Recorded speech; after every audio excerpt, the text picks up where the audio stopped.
Welcome to the Ordinary Doula podcast with Angie Rozier, hosted by Hatched and Latched. Here, we explore the many layers of pregnancy, labor, birth, breastfeeding, and postpartum life through the lens of more than 20 years in a busy doula practice supporting thousands of families. Whether you are preparing for birth, navigating feeding, or adjusting to life with a new baby, this podcast is designed to offer practical knowledge, thoughtful conversation, and empowering support for the real experiences of parenthood.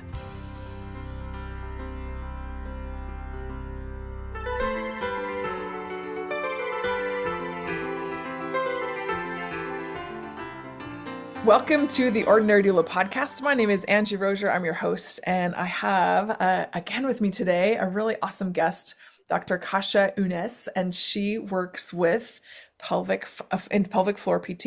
She works for a clinic called Reborn. I'll let her tell you a little bit about that. But Kasha, will you give us a little bit about your background before we dive into our topic of the day? Yes. So like Angie said, my name is Kasha, and I've been doing pelvic PT for about 6 years now in Utah, and I've worked at a few clinics, and right now I'm working at a clinic called Reborn, which specializes in pelvic health, and we have a few different locations now and a really great team of pelvic PTs, which is nice to have so we can, support each other and brainstorm and work on cases together. So, yeah. Very cool. That is nice to collaborate, right? Have like-minded people who you can go to with questions. That's fun. I love that in the work that we all do. Very cool. So, for this episode, we've talked in other episodes about pelvic floor PT and pregnancy, labor prep, pushing prep, but we have all this time after we have a baby. Like we have 9 months to prepare, a day or so to have a baby, and then we have months and years afterwards that we're dealing with the ramifications of what birth and pregnancy might have done to a body. And hopefully I have all confidence and faith in the female body, but there's some effects sometimes that are left that can follow people for longer than they might need to. So Dr. Kasha, let's talk a little bit about that postpartum period. How might pelvic floor PT come into that? What are the benefits? What are some common challenges you see, and how can they be addressed? Mm-hmm. So first off, starting with timing, I hear this all the time is, when can I come back in? When should I come back in after having my baby? And, this can obviously be very variable based on the person, how much healing time they need, and their, their own motivation. But according to ACOG, which is the American College of Obstetrics and Gynecology. They state that it's safe to start right away if the pregnancy was low risk. So I usually tell people to be safe, you can get clearance from your doctor if and get a referral if needed. You don't usually need a referral, but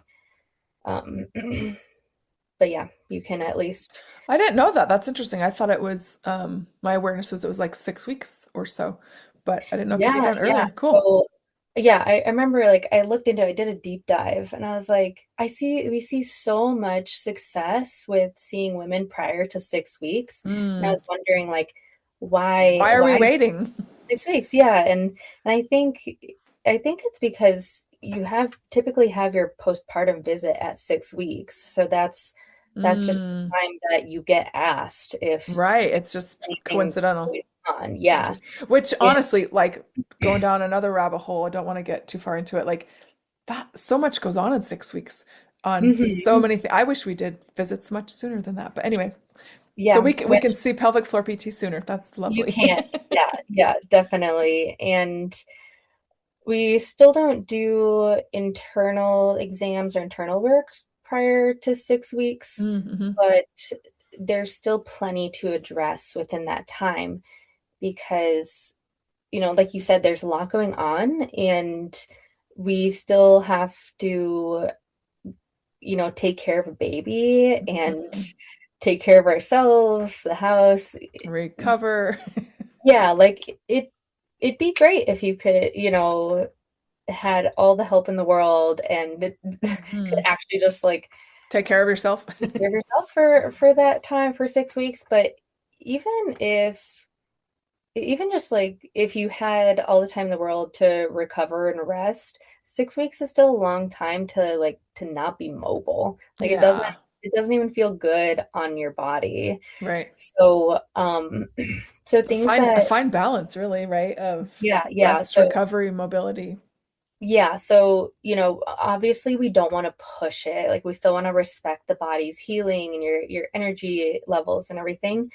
But if you're going to be moving and doing some things, might as well talk about it and do it the right Hmm. way. Because Right, right. usually you have some, if you've never done it before, usually you have some questions Yeah, like, for sure. can I do this? Can I do this? How do I do this? Oh, I did this. Did I ruin this? Hmm. Hmm. So I usually recommend someone, if they're asking me, oh, can I come in sooner? I usually say, uh, I usually recommend about 3 weeks.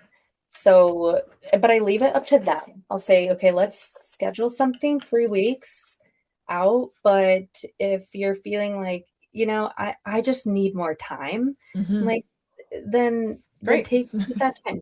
Yeah. Um, and I also see a lot of women during pregnancy. So if I already saw them before, um, sometimes we already start talking about what kind of things you can think Mm. about postpartum, You have like done some prep work. yeah, like Hmm. mechanics and things like that. So some of them end up being able to apply those concepts. And then maybe I do see them after that 6 weeks if they Hmm. felt like, oh yeah, like I was able to do those things. Um, but a lot of times I'll have women come in that even have seen me in pregnancy, and even though they're like, okay, I understand Mm, it's coming what I'm together.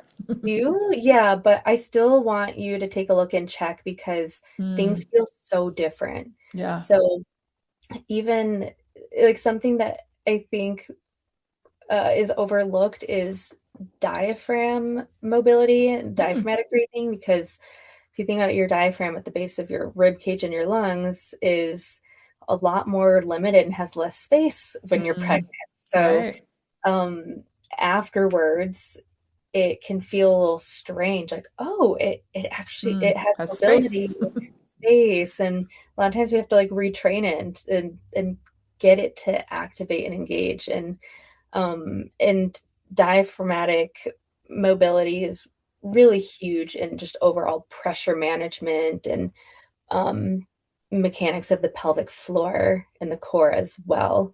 Mm. So, Which yeah, all of so those things are stressed during pregnancy, right? Like suddenly a baby's born and your body's, I don't know, it's a little bit like, whoa, what's going on? So yeah, coming back to itself, coming back together takes some time. yeah, yeah, and just also having realistic expectations. So, knowing, okay, right now we're just going to focus on like engaging, waking these things up, doing things in the right way, like correct breathing mechanics, but you don't need to be doing like 50 crunches a day. It's these squats. Like Hmm. that's not Take it even easy. where you need to be right now. Yeah. Um, so yeah. I do track this, and most people get a second degree tear, right? So they've had Mhm. stitches. It's kind of fascinating to me. Out of hospital birth has a lot less likelihood of tissue separation, where in hospital has a very high likelihood of tissue separation, but second degree is pretty typical, right?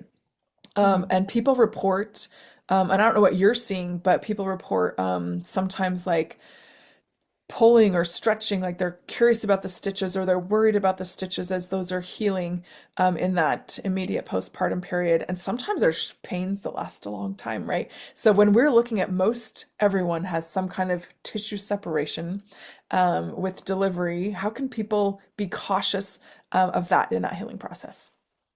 Yeah, so that's where I think the proper mechanics, pressure management, breathing is huge because it's protective of preventing too much stress on the tissue. So, for example, if we're um, like bracing and tightening too much, then that can cause more strain or even like muscle tightness around, and that can delay healing. Mm-hmm. Um, if we're like when I talk about pressure management, um, that that refers to a lot of like how we look at like how we're breathing um, during functional movements. So a lot of what we see is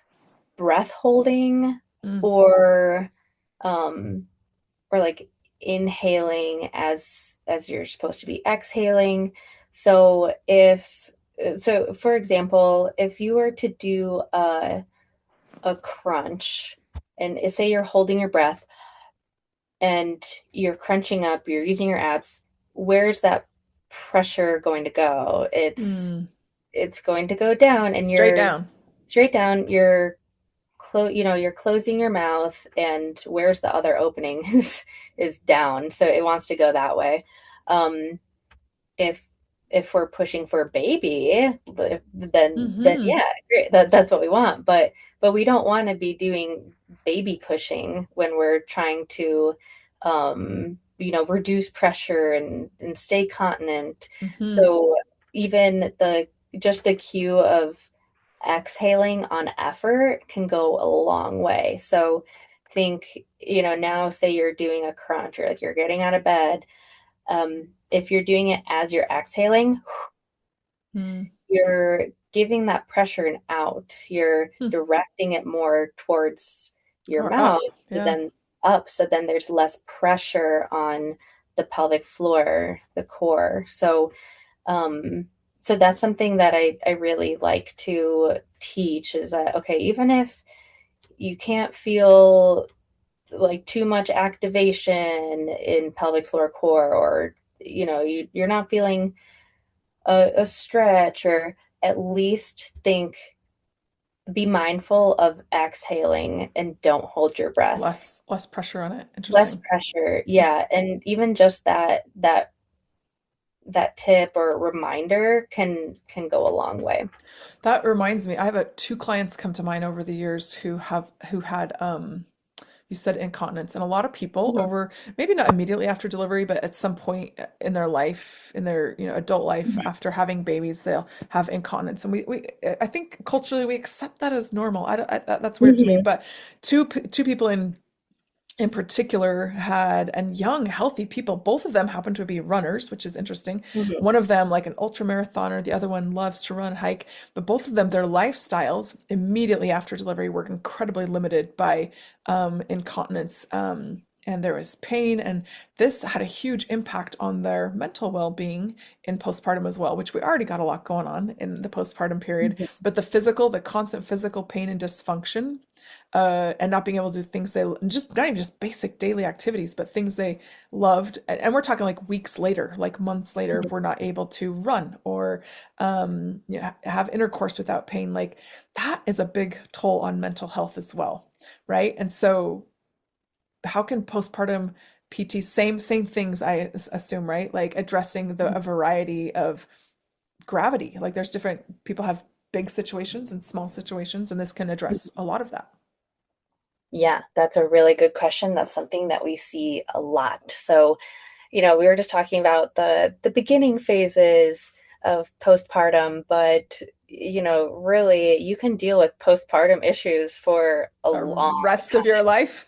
Yeah, You're for the rest always of your life. postpartum, I So, guess. yeah, you're always so yeah, it's never too late. Mm, Even if you didn't get started with pelvic PT, which a lot of women don't. A lot of women are like, I didn't know about it. yeah.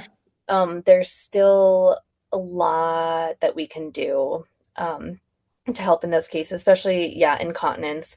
We see um, I see a lot of incontinence due to the pressure management aspect I was just talking about, that even if your muscles are like at face value seem great. Like I do an exam, like, yep, you have good strength. Yeah, you can relax well, but what happens when I cough? What happens Mm, when I'm upright? It's like, oh, mm, instead of, staying stable, they're actually getting pushed down. mm, So we look at like technique, coordination, um, and yeah, like I was saying, postpartum, things might feel different, and maybe certain areas like the core, the pelvic floor, like breathing, like just didn't get activated like it should, and then that you start to develop compensations that can be more difficult to break later on, though it's very possible. And yeah, and something that's interesting that we see really often is that pelvic floor tightness or hypertonicity is a huge variable. A lot of people think, well, I'm just weak. I need to strengthen. I need to do Kegels.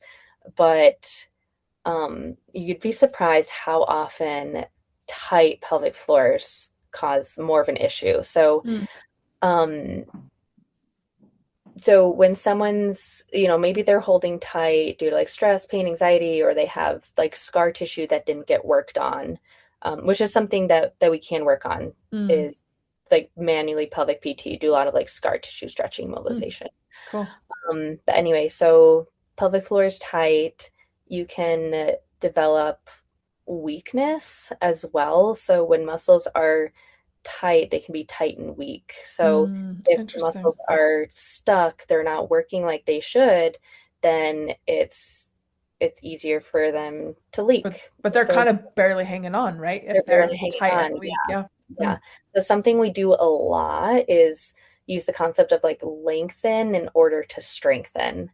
And it can be really hard for people to conceptualize. So sometimes we spend like a few visits just like trying to get people to understand that concept, because when you feel like you're going to leak, especially when you have an urgency issue, mm. your brain and your body is like, panic, Yeah. tighten, keep it Right. in. Oh, yeah.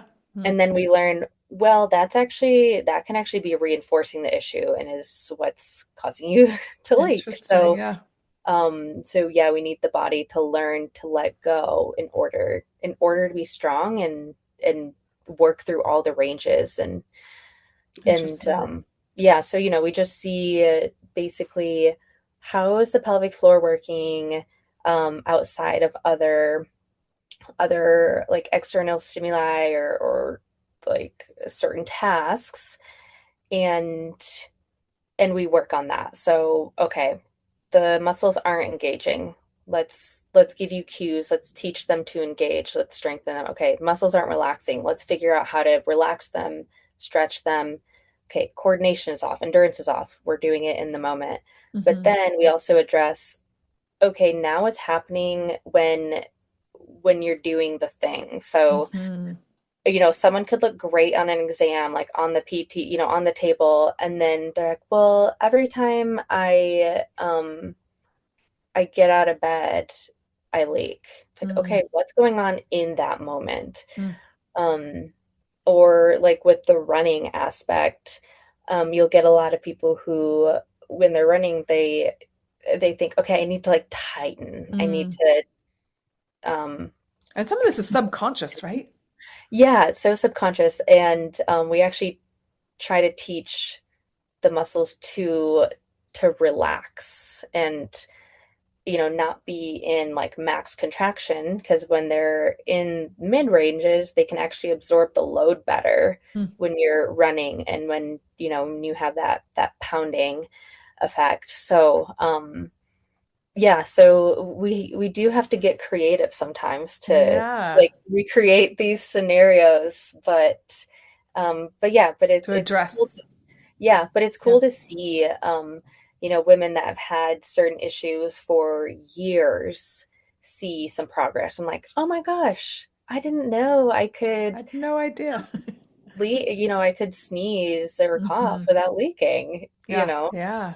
So again, awareness is so huge. I know the awareness. other day you were telling me about a 90-year-old patient who, Yeah. like you said, it's never too late, It's and never too late. Yeah, made yeah. She's like, great progress. she like didn't believe me at first. She's like, no way. Like this can actually get better. I just came here Uh, because my doctor told me to. And when it helped, she was like in disbelief. She was like, what? I didn't actually know this was an option. that is so cool. I love that. Awareness is huge. So, okay, let's talk briefly about painful intercourse and sex. Like Mhm. that is a thing I hear quite a bit with clients afterwards. Seems too common. How can people address that? hmm Yeah, that's one that I love working with because I do think it's too common and just accepted that it's okay for women to have pain. Um, and usually we look at the muscular aspect and scar tissue. So we see, especially postpartum, Hmm. it's really common to have some pain with sex after having scar tissue, but perineal scar mobilization can really go a long way. It can be super helpful. And even later on, like even if it's not addressed right away, we can still have some success there. Um, and you can also develop a lot of muscular tightness. So there are, a lot of different reasons why the muscles can become tight, but we can do manual stretching, dilation, pelvic wand, self-stretching. It's something I really love to do too, is involve partners. Hmm. So if the partner is willing, I'll tell them, bring your partner in, and I'll teach them to do some of the techniques that Cool. I'm doing.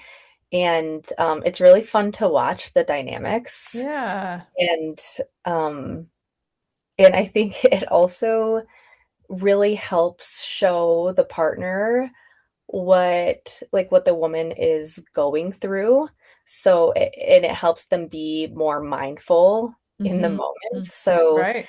almost every time, I'm doing a pelvic stretch and then I'll switch and say, okay, now you're going to do it. I'll talk you through it. And the partner is just like pushing super hard, and like the woman's like wincing, like, too much. And oh, I didn't think I was pushing that hard. Mm. But almost, not every time, almost always they push way too hard. Yeah. and Yeah. and it's nice to show them, like, okay, even when you push a little like this, like, do you see how that's pretty sensitive for her? Like Mm-hmm. that's painful. You really need to like be patient, ease into it, let her breathe Mm. through it. And then do you see how like the whole body, the whole Oh, system the is response. Yeah. Interesting. calm. So like that's where we also get into a lot of the autonomic nervous system aspect. And you can develop a lot of anticipation of Mm. pain.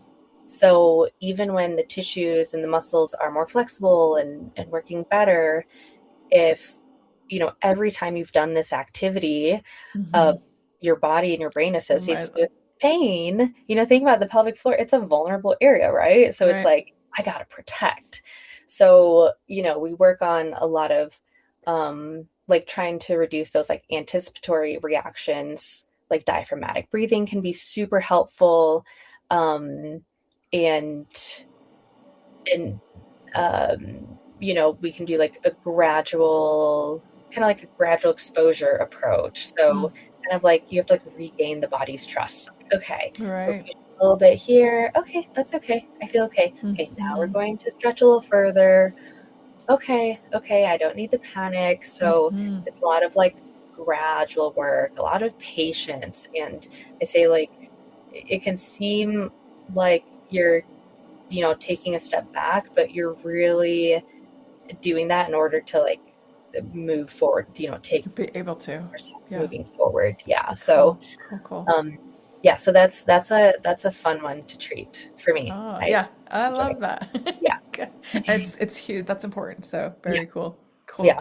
Awesome. Well, I want to shift gears a little bit. And as we're talking about postpartum and all of the things that come into postpartum recovery from delivery, which can last really the rest of your life, the adult, lifespan, let's talk about those who have a cesarean. So they didn't have a baby come through their pelvis, right? Like past the Mhm. pelvic girdle. The baby came out a different way. Not a lot of people, well, what we find in our, as doulas, like people usually don't want that. There's plenty of people who do prefer that mode of delivery, but typically the people we're working with want to avoid C-sections. We like to keep low C-section rates in our, as we can. That's a whole nother episode. But Mhm. how somebody recovering from a cesarean, that's different, right? Like, give us some tips and pointers on cesarean recovery. So I may be biased, but I definitely think that all women should come into pelvic PT after a C-section. So some people might not know that we work on that area because they just think pelvic floor, but working on C-sections is within our scope as well. It's a big part of it as well. So typically you'll get this is one that you usually do want to wait, that like 6 to 8 weeks of Mm, healing time. And um you can still do some of the other stuff we talked about, like um like the functional pressure management and all that. But when we're talking about like C-section specifically and the healing and the scar, you want to make sure that the incision is closed before you're doing the manual mobilization. But something I usually tell people is that even before that, like while it's healing, diaphragmatic breathing can be an awesome way to start to mobilize that tissue, like a deeper mobility. So you can still get some gentle mobilization and start to help those fibers, those tissue fibers go in the right direction mm, as they're healing. very Um, cool. yeah, and then I see that if you can come in sooner rather than later within that like 8 to 12 weeks window, that's usually when we can make the most progress in scar tissue mobility. So when we look at tissue healing times, around that time is when the scar starts to like solidify, get more formed. And so it's not saying that you can't still mobilize it, but it gets harder and harder. So Mm, if you can get in within that time, you can definitely see more progress. But interesting. Yeah. I have seen good success in people with old C-section scars too. So it's also never too late. It's never too So late. I hear a theme here. It's never too yeah, late. yep. I saw someone the other day who had her last C-section 10 years ago, and we thought, okay, yeah, she still felt some pulling and tightness, and we said, yeah, let's try to work on it. And she was surprised. She said, "Oh Mm, my gosh, I didn't realize that that could still be treated. I'm not feeling as much tightness." So yeah, so that can be really helpful. because the mobility, like after a C-section, just yeah, moving, rolling over in bed, sitting up, like Yeah, it's hard in yeah. postpartum anyway, and then we add abdominal surgery to that, and that's a lot. It's a Okay, huge surgery. how about like people planning a cesarean? Can you do prior work, like if they have a breech baby or for whatever reason they have to have a cesarean? Are there things to be done ahead of time, like prenatally, that can be helpful for that? That's a good question. It just came to my mind. I've never thought of Yeah, yeah. So it. usually I tell them more about like what to expect after care, but um sometimes I show women how to do some fascial stretching abdominally ahead of time, Mm, especially if belly's growing quickly, like that stretch is inevitable. So if you can stay on top of it and do some stretching as you grow, mm, that can help reduce uh, the stretch being as as dramatic and pulling as Right. much. Okay. So yeah, you could do some stretching prior, and uh, I think strengthening can be helpful too, because you're not going to be you're going to be limited after. So if you can do strengthening and practice, the right breathing, pressure mechanics, um, that I think that can be super helpful Okay. too. Okay. Very cool. And let's talk a little bit self-care, right? Mhm, Like self-care comes in a lot of different ways. mhm, Um, and I think doing some self-care, well, as someone's pregnant, as they're postpartum, regardless of how they had a baby, as I've learned more about this, I think it's an incredibly important part of self-care, mhm, almost a treat to yourself, like you deserve to get this kind of help. mhm. I want people to add that to their list of self-care. Yeah, yeah, totally. I do too, because especially postpartum, we see a lot of obviously there's a lot of focus on baby, but like the more we can talk about like self-care for mom, I think the better, because that's something that's, constantly um overlooked. So, Yeah, absolutely. um yeah, and I think that with yeah, when it comes to C-section or not, um,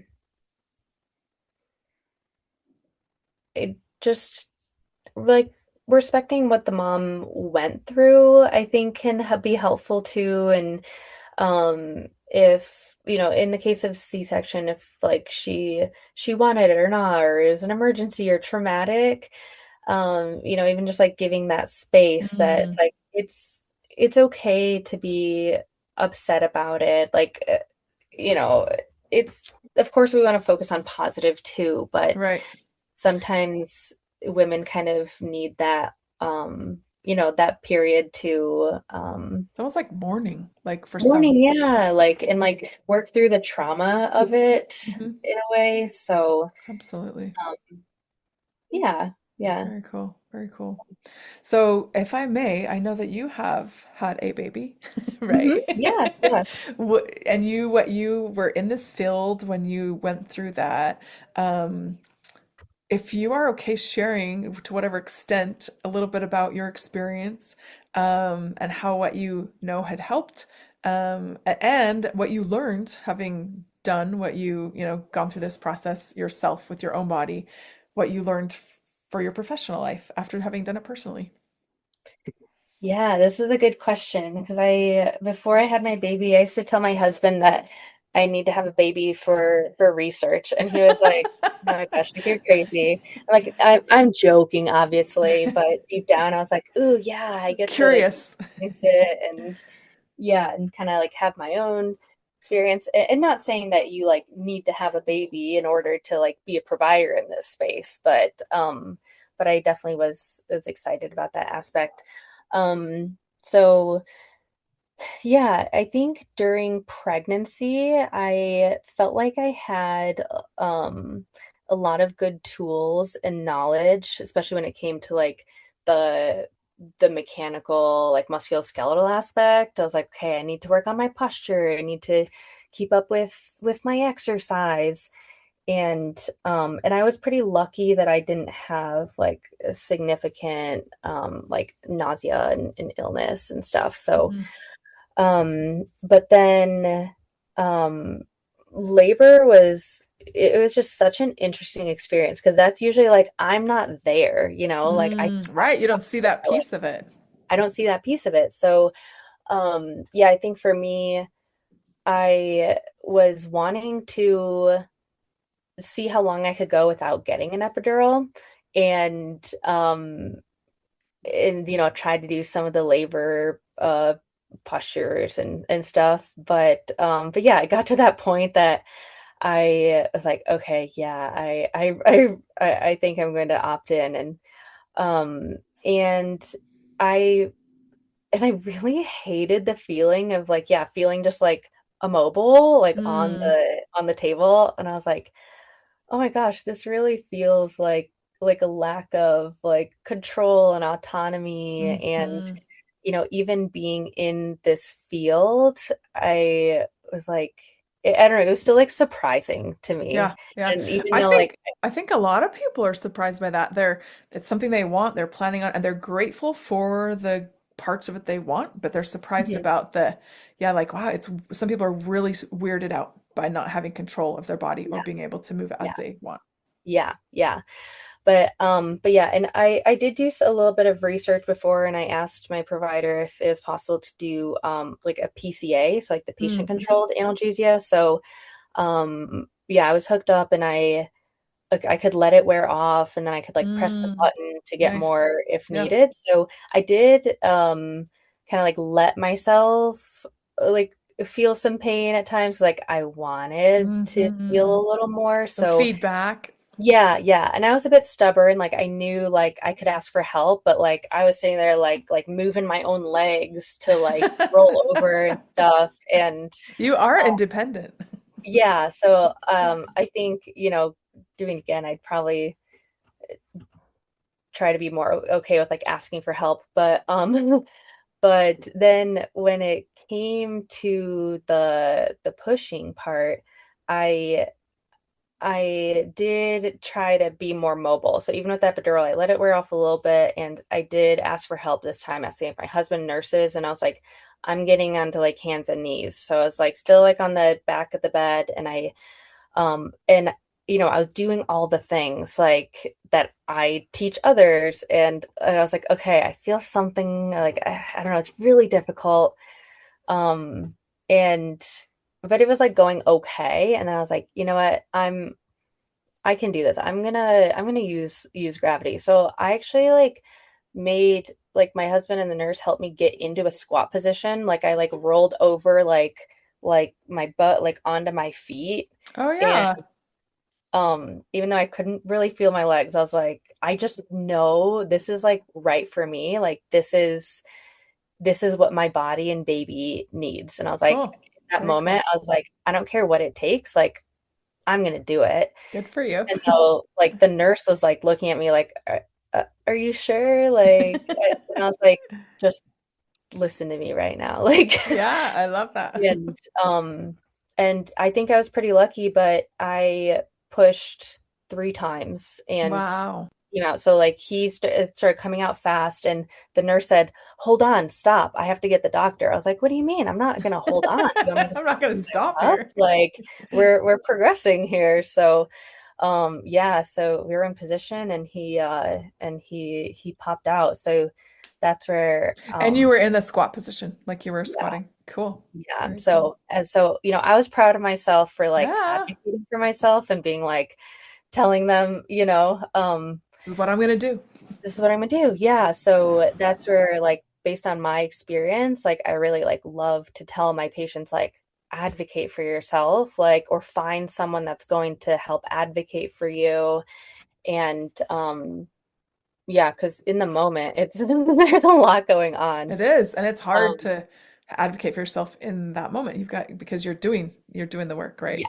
yeah, It's hard. yeah. So yeah, so like postpartum, I feel like I also did pretty well because I think like doing the prep work during pregnancy helped me feel better, but I still was surprised as to like how weak I felt. Even though I Mm, did like strengthening while I was pregnant, I did not expect to feel like such a noodle like in my hmm. core. Yeah. And I like, think I think that's a shout out to like the legit, like the reality of yeah, recovery, regardless of how well the pregnancy went or how prepared you are, you still need to take that time, honor that time to recover yeah, and see where your body, realize where your body's at and what it needs. yeah, totally. Even though like I feel like I did the right things, I feel like I You was like probably did. lucky in how like my body reacted. And So tell yeah, me if you don't mind sharing, tissue separate, where is it? First degree, second degree, none at all? What'd you have to I recover had from there? yeah, I had I had like first degree perineal, and I had first degree like labial. Oh yeah, So it was like pretty minimal. cool. And honestly, I didn't really notice too many issues with that. I think because it was first degree. Yeah. But even as a pelvic PT, like I didn't want to look down there. Like Mm, I kept thinking like, oh, I'll check it out myself. I'll take a look. And I was like, I don't know. I yeah. didn't Interesting. want to, Yeah. you Yeah. know? I'm not ready to see it. Yeah. So that's where I appreciated like my other providers Yeah. that would help out because I was too tired and I didn't Yeah. have the energy. And yeah, so yeah, I think I was pretty lucky with my tear there. And my OB even said she thinks that the tearing came from how quickly he Mm, came out yeah. because he just kind of like shot Yeah. out. With But 3 pushes, that's remarkable yeah, for a and first baby. I think part of that could also be due to I have a hypermobility disorder called Mm, EDS. mm, So um, you know, maybe like as I got in that position, as things were, maybe that had something to do with my hypermobility. So it's not something that I'm like, oh, like you like other people, like you should be able to do might this not because translate as like well. everyone's so different, and I Yeah. think that's just how my body is, and like that's Yeah. how my mom was in her labors. So yeah. Wow. Very cool. Very cool. Well, thanks for sharing that with us. Yeah, of Wow. course. Cool. Cool. Cool. Well, Dr. Kasha, thanks for being with us today. Well, do you have any other last words of wisdom to wrap up as we complete our session? We've again today been talking about the benefits of pelvic floor PT in postpartum for recovery after vaginal delivery, after cesarean, and it can be years after, honestly. I think Mhm. a theme is it's never too late. Yes, totally. Yeah, I think we've gone through a lot, and yeah, there's just so much to it, but one thing that I will say is that when you're coming into pelvic PT, if you have to bring your baby or your child, Mm, don't feel bad. I know some clinics have different policies, but we'd rather have you still come in and take care of yourself than like have to cancel the visit because we're so used to working with like babies crying. So okay, cool. a That's good lot of to know. women are self-conscious about that. Like, I'm so sorry I had to bring them, or Yeah. oh, should I cancel my visit? And we're like, no, just bring them in. We'll figure it out. Or maybe we'll use them as part of your Oh treatment yeah, because you're gonna be working with that baby, right? They um, lift that yep, baby, twist with that baby, carry yep, the baby. yep. So the other day I had a mom and we did exercises with her baby and Cool. involved the baby, Yeah. and or I did once I was doing like internal work, like pelvic floor work to help the pelvic floor to relax. And we noticed like every time her baby was like fussy and crying, her like pelvic Mm. floor would tense up. So we were like, no, this is me Interesting. practicing the Yeah. moment. So we were like, okay, let's work through this while your baby's Mm. crying. Interesting. And so yeah, so it's just kind of funny. But That yeah, is it. that's That's just powerful. That's cool. yeah, so that's just a tip. And sometimes it is valuable to not bring babies so you can have an Mm. excuse to do something yourself. Right. And so, yeah, Yep. but Lots of different ways to go about it. So yeah, cool. yeah, Cool. totally. Awesome. Well, thanks for being with us today. And like we said, Dr. Kasha works for Reborn in Utah. They have several different locations, but we would encourage you, wherever you live in the world, to look at your local resources and see what pelvic floor PT might be available to you. I've been surprised in the different places that I'm aware of and have worked and lived, how this is a growing field, and I absolutely love that. So Yeah, well, thank you so much for having me. pleasure to have you. So, as we wrap up this episode of the Ordinary Doula podcast, just want to, as always, encourage you to make a human connection with someone else, whether digitally, electronically, virtually, in person, eye contact, handshake, a hug. Please make a connection with someone else. We are important to each other. Hope you have a great day, and we'll see you next time.